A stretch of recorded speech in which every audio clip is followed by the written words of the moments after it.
உண்மையை உணர்த்திய அம்மா. ரித்து ரித்து மகளை அழைத்து கொண்டே அம்மா வெளியில் வந்தார். என்ன அம்மா என்றாள் ரித்து. ஸ்கூலுக்கு எடுத்துட்டு போற சாப்பாட்டை ஏன் மிச்சம் வைக்கிற?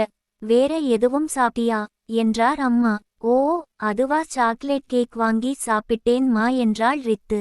உணவுகளை வீணாக்காதே, இது கூட கிடைக்காமல் நிறைய பேர் இருக்கிறார்கள் என்றார் அம்மா. ரித்து எதையுமே காதில் வாங்கிக் கொள்ளவில்லை. சரி சரி என்று சொல்விட்டு பள்ளிக்கு கிளம்பி சென்றாள். மீண்டும் அவளது டிபன் பாக்ஸில் சாப்பாடு மீதம் வைத்து வீணாக்கி இருந்தாள். அம்மாவுக்கு கோபமாக இருந்தது. ரிதுவுக்கு எடுத்து கூற முடிவு செய்தார். ரித்து, இங்க வா என்ற அம்மா. இப்படி தினமும் உணவை வீணடிக்கிறாய், இது இல்லாமல் இங்கு பலரும் இருக்கிறார்கள். ஒருவேளை நாளை நம்ம வீட்டில் உணவு தீர்ந்து போனால் என்ன செய்வாய் என்றார். சரி மா, நான் கேக் சாப்பிட்டு கொள்கிறேன் என்றாள் ரித்து.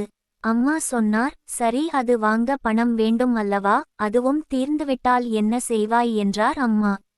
அதுதான் நம்ம வீட்டில நூடுல்ஸ் இருக்குல்ல, அதை செஞ்சு தாங்க என்றாள். சொல்லிவிட்டு அம்மா நூடுல்ஸ் பண்ணிட்டு கூப்பிடுங்க என்று ஓடிவிட்டாள். ரித்துவிற்கு உணவின் அருமையை புரிய வைக்க அம்மா முடிவு செய்தார். டிபன் பாக்ஸில் உணவின் அளவை குறைத்தார். ரித்து வீட்டுக்கு வந்ததும் அம்மா சாப்பாடு போதவில்லை. நல்ல வேளை கேக் சாப்பிட்டேன் என்றாள். இந்த முறை பாக்கெட் மணி கொடுக்காமல் உணவையும் குறைந்த அளவே வைத்து விட்டார் அம்மா. ரித்து வீட்டுக்கு வந்ததும் அம்மா, எனக்கு பசிக்குது.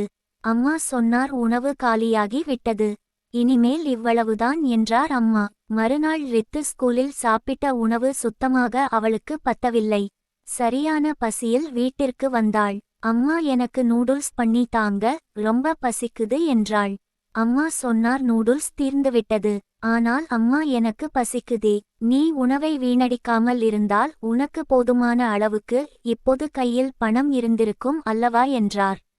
வீட்டிலும் உணவு இருந்திருக்கும், இனிமேலாவது உணவை வீணடிக்காதே.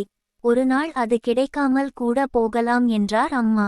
ரித்து அம்மாவிடம் மன்னிப்பு கேட்டாள். அதன் பிறகு அவள் எப்போதுமே உணவை வீணடிக்கவில்லை. கொடுக்கும் பாக்கெட் மணியையும் சேர்த்து வைத்தாள். எனவே குட்டீஸ், உணவு என்பது விலைமதிப்பற்றது. நம்மில் பலருக்கும் அது ஒருவேளை மட்டுமே கிடைக்கும் பொருளாக இருக்கலாம். முடிந்தவரை